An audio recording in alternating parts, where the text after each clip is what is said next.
Gentlemen, VIP Promotions proudly presents an evening on professional boxing. The officials have been appointed by the Central Area Council of the British Boxing Board of Control. We are live on VIPboxing.tv and Only Full Fights Facebook. Our first contest is 4 3-minute rounds of boxing in the super middleweight division. Introducing to you firstly, boxing out of the blue corner, wearing the black blood shorts trimmed with gold. At the weight he's scaled 11 stone 10 pounds. Tonight, he's had a half century of professional contests, this being his 50th. From Plymouth via Cadiz, Andalusia, España, bienvenue, buenas noches to Christian Hoskin Gomez. And opposing him, boxing out of the red corner, wearing also the black colour shorts trimmed with silver. At the weight he scaled 11 stone, 10 pounds, 7 ounces. Tonight is his proud professional debut, presenting from Liverpool, Adam Farrell. Timekeeper at the bell, Gary Grennan from Burnley. Referee in charge of the action, Leeds, is Andy Brook. Okay guys, you both know the rules. Defend yourselves at all times, obey my commands all the time. Nothing around the back, nothing there, nothing too long. Okay, good luck, touch them up. Here we go then, and you know, having such a good amateur background, does that make making your debut a little bit easy, do you think? I think it depends. Obviously, if you spent a long time in the amateurs, the pro game, it's a cliche, but it's a totally different beast. So I think sometimes some fighters can stay amateur for too long, just like I think some fighters might stay British champion for too long, and it can become counterproductive. I like to see fighters do well in the amateurs and turn over ASAP, to be honest. Yeah, and Farrell started so well, and first shot he threw was a nice jab to the body, and I think that's one of the underrated shots when guys are coming through, just to slow their opponent down, and immediately he started working to the body. Yeah, it gives you a bit of space as well, that shot, as you say. I remember Matthew Macklin using it quite well against Wayne Elcock. He set the jab to the body on against Elcock and brought over the right hands. It gives you a little bit of breathing space as well, so sometimes if you're thinking about your next attack or maybe running out of ideas a little bit, just stab that jab to the body and it gives you some space to have a think and set up your next attack. It's a really nice and composed start this so far, isn't it? You know, you see a few guys that make the debuts that come out all gung-ho and look for that big punch, but he's just selecting his shots nicely.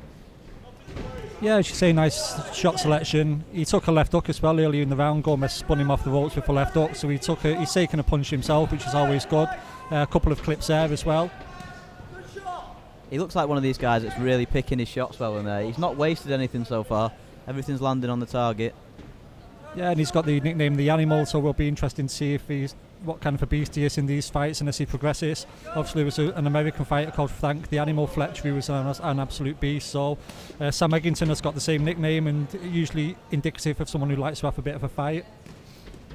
Yeah, you can see that already. He's certainly not taking a back step. But this is what we were talking about with Hoskins Gomez before the fight started. He really does test you, doesn't he? And if you're not 100% on your game, you will get found out against him. Yeah, good right hand as you were speaking there, Luke, from Gomez, and he also followed it up with a left hook, as you say. He's lost his last couple of fights, but he had a win in April against Troy Williamson. In April against Lee Churchoff, 4th round TKO. So he has had some form coming into this fight earlier this year. He's a win some lose some kind of guy who's lost more in recent times and been stopped a couple of times. He was stopped by Landry Corday in 4 rounds in September. Lost his last fight on points over 4, but as you say, he's looking fairly decent tonight, and he's going to make Farrell fight for this money tonight. Yeah, and I mentioned that fight with Sean Ben Mulligan that he had, and you know, it was one of them he could have easily tucked up after the first couple and just saw his way through the 8 rounds, but he had ambition right until the final bell, and you can see he has that in there tonight. He's certainly come to win. Yeah, that's what we like to see. As we say, it's increasingly looking like Farrell's going to win the round, but he's taken a few shots himself. He knows now what it's like in the pro game. I like these type of opponents for someone who's turning over from the amateurs, someone who's going to whip them back, maybe swipe them a couple of times on the blind side of the referee, get them in clinches and make them work. It's been such a high pace this first round as well. Credit to both lads' fitness in there. Tom Farrell's just commented, and he can see Adam getting a stoppage here.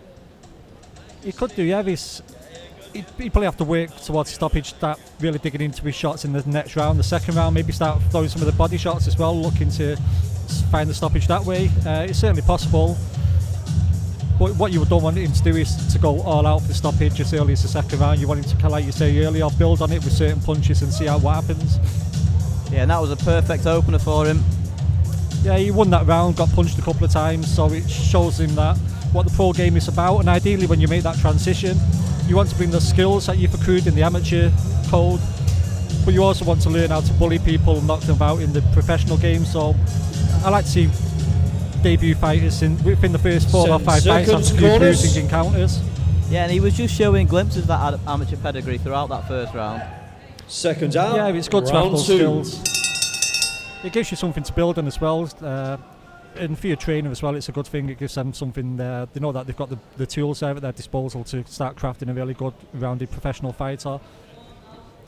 Paul Edwards is in the corner, and Paul knows the amateur game like the back of his hand. One of the best predictors of fights as well that you can possibly meet. So if you happen to be on Twitter and you're putting a bet on and you want to find out the outcome of a fight, drop Paul a line, and 9 times out of 10 he'll point you in the right direction. And we talked about fighters coming, turning over after having such a good amateur background, but there are a few cases of fighters that are not achieving the potential in the pro game, turning over from the amateurs. But it looks like Farrell's really settled in there now, and he's got quite a professional style. Yeah, as you say, sometimes the fighters who don't make that leap are the ones who retain some of the amateur style. Or my man Audley Harrison, who just didn't have the chin ultimately for the professional game. I'm sorry to say, Big Audley, if you happen to be listening to this. He just didn't have the chin, Audley, and it was exposed brutally many times as a professional. But like you say, if you've got the ability, the skills, the ability to defend yourself, and then you start to learn how best to break an opponent down over the distance in the professional game, it does work in your favour the longer your career goes. And to be fair to Farrell, he's had a career. We mentioned before, he was a school teacher previously, so he knows what it's like to be in the working world, and he'll really want to make a go of his professional career because he's obviously made great sacrifices in order to turn pro. And just as you were talking then, he landed a few straight right hands, and that seems to be the shot that's been working for him so far. Just take half a step back and land that straight right hand. Yeah, as you say, he's starting to do some two-fisted assaults. The only thing I'd worry about him is a couple of times during those combinations he was square-footed. So you have to watch that if you square your feet up, you don't cop a counter shot yourself and end up being put down. Remember James Toney being briefly floored by a southpaw straight left when he was flat-footed, and obviously Sam Peter put him down with a jab when Toney was flat-footed and obviously well past his best. So that's something that Farrell might want to look at moving forward for future fights. Good work from Gomez on the ropes there though. He doesn't tuck up like a lot of the fighters that we see. He is throwing back in there. Mentioned it before. And as I say, it's nice to have a bit of a maul and a brawl along the ropes in your pro debut. It tells you what life's about in the pros.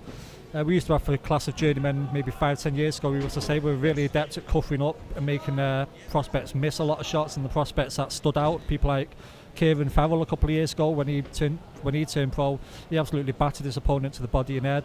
So you're still looking for those like fundamental switches in attack, but you're also now looking at the opponent and seeing someone like Gomez who's coming and throwing punches back and giving the debutant a bit of a test in terms of the chin and his ability to take a shot. Come towards the end of this second round, and he looks a little bit more comfortable in there in this round, hasn't he? Yeah, that first round as a professional, you're always going to be a bit jittery. You're going to have nervous energy burning off you in waves. So get that first round under your belt, and he's done that. The second round he consolidated, he took a few shots himself. So if the stoppage is going to come, he's going to have to step things up a little bit in this third round and then really crank it up in the fourth round. And with debutants, we do find they either fade in the fourth round or they really turn it up.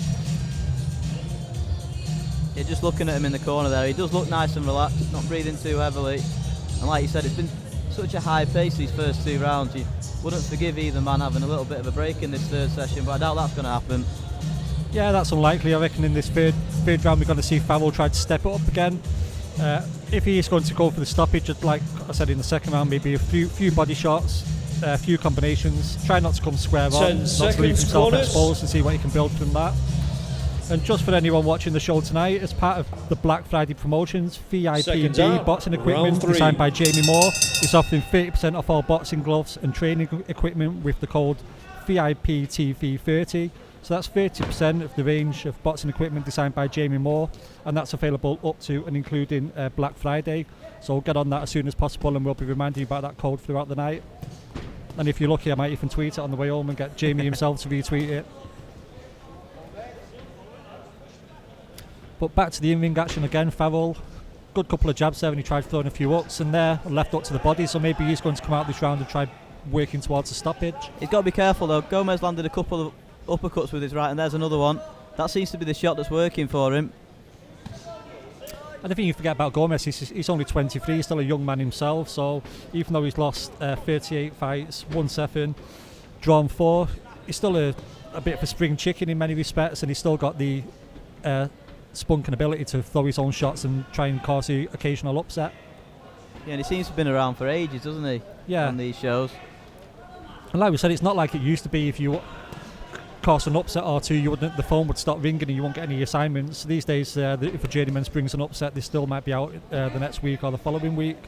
So we are seeing them trying to spring a few more upsets and generally putting out more shots, and we're not really seeing this Peter Buckley style journeyman that we used to see were really difficult to catch. You kind of have to throw a bag of ice at them to get anything to touch them.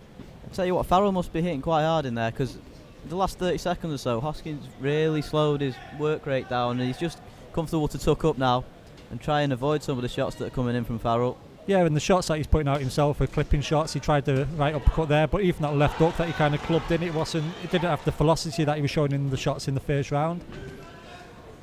And again, Farrell touches him to the body as well, which is good to see. Yeah, and Gomez has just been cut under the left eye. I think that was caused from one of the right hands that Farrell landed. And in the midst of target. Yeah, I mean, he managed to land a little right uppercut, but there was no steam on that punch as well. So Farrell might just be able to walk through him in this next round if he decides to throw caution to the wind and either, as you say, work that cut to go for the stoppage or try and get a cleaner ending. Yeah, and we talked about Farrell potentially tiring, but it looks like Gomez is struggling with the pace a little bit in there now. Just dabbing at that cut, and you can see there the jab. There's no venom behind it anymore that there was in the first couple. Yeah, and on that occasion, Gomez went back to the ropes, and instead of trying to fire back or mess his opponent about, he just kind of tried to get away from the ropes as quickly as possible. So, like, as you say, it's a sign of a fade. That cut's underneath the eye. It's a bit of a vertical slash, so horizontal slash. I'm sorry, but it doesn't look like it's going to be a fight-ending injury. But anytime you see blood, you just go for it. It's like a shark smelling the blood in the water, and Farrell should just jump on him in the final round, I'd say. Yeah, and so far this has been a perfect debut for Farrell. Yeah, he looks like he's taken the fight out of Gomez a little bit, and the ambition he had in the first couple seems to have just faded then towards the end of that third. Yeah, it'll be a long round this one now, next for Gomez. As we say, he's had 38 losses, but he's only been stopped in 4 of them, so Farrell would really have to go some to put him away in this next round, but it'd be interesting to see how he comes out in the first minute of the next round, or if he comes out to try and score the stoppage. Yeah, and I suppose for Gomez, he can see the finish line now, can't he? Which will give him just a little bit more energy back in those legs. Yeah, I mean, he's earned his money tonight. He's been cut, he's taken a few shots, and as you say, in the first round, he tried throwing a few shots out himself, so he certainly gave Farrell something to think about in that first session, and any problems that he was posing in that first session have been solved. So, as you say, it's a perfect pro debut so far. I'll touch the wood if this really badly damaged 10 seconds, corners. And we hope we don't jinx ourselves, but I reckon Farrell's going to come out and try and make a statement in the last round. Seconds out for the 4th and final round. There's absolutely no doubt that, barring anything dramatic in this last session, he's going to be walking away with the win. But he'll be looking to make it 4 rounds out of 4. And you can see he's still got the spite in those shots.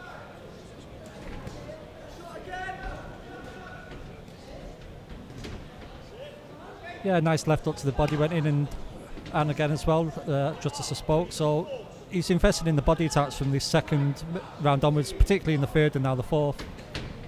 Yeah, and he's not been phased when Gomez has gone on the front foot and put him under pressure. You see a few guys, a few prospects that they don't really know what to do when they're put under that pressure so early on in their career, but Farrell looks like he's experienced that, and he can deal with it well, and he has done so far.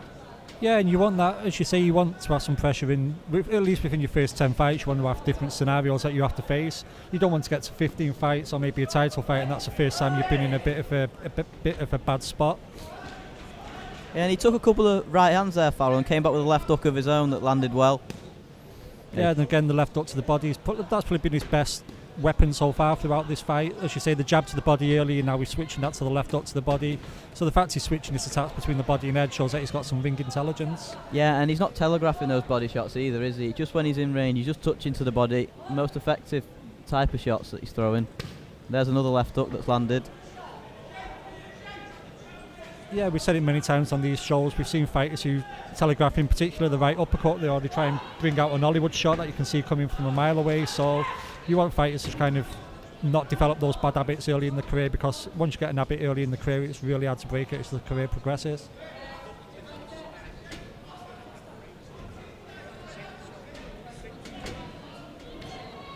Been nice varied work as well from Farrell. He's picking his shots nicely and varying up his work to head and body, left and right hand. Yeah, and as you say, Gomez really felt the pace of the third round in particular, and the body shots are still coming in, but there he tries winging in a right hand, so that's just a final warning shot across the bowels of Farrell to tell him to keep his guard up right until the last couple of seconds of a fight. Yeah, and he seems like one of these guys that doesn't have the one-punch concussive power, but he's going to break people down, and when he steps up to 6, 8, 10 and 12 rounds, those body shots are really going to have an effect. Yeah, if Gomez is really feeling it, I'd say if we had 2 more rounds of this fight, the prediction of the knockout would come to fruition, because Gomez is really feeling it now. Yeah, 30 seconds left of this one.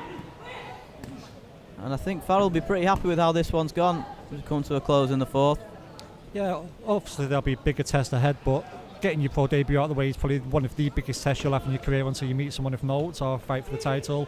You've got the nerves, you've got the people coming to watch you expecting you to win and have a nice night out, and then you want to make everyone happy as well, and you've also got to make yourself happy in terms of your performance, and I think Farrell will go away and be happy with what he's done. He's been square on a couple of times, a few mistakes here and there, but that's boxing.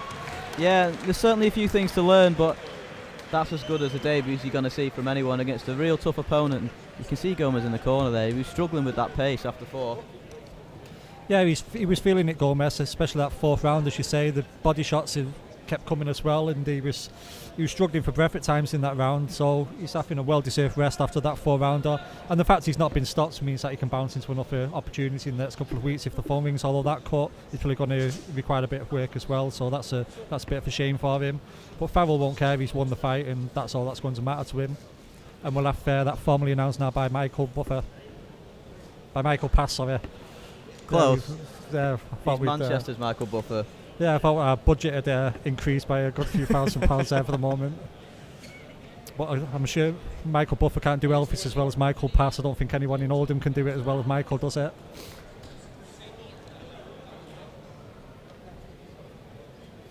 But I'm expecting 4 rounds to 0. Never be surprised at anything different.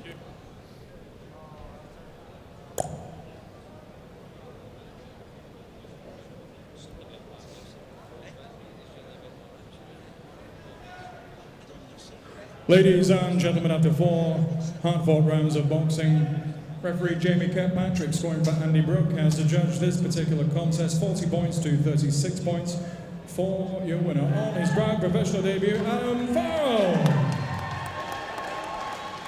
And your appreciation, please, for Christian Hoskin.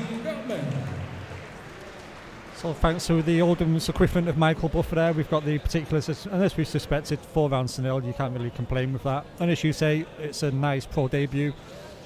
He's not just had to trundle around the ring after a guy who's got his guard up constantly. That's just like being in there with an effie bag. He had someone who threw punches back at him and tried to give it a bit of a go in the first round.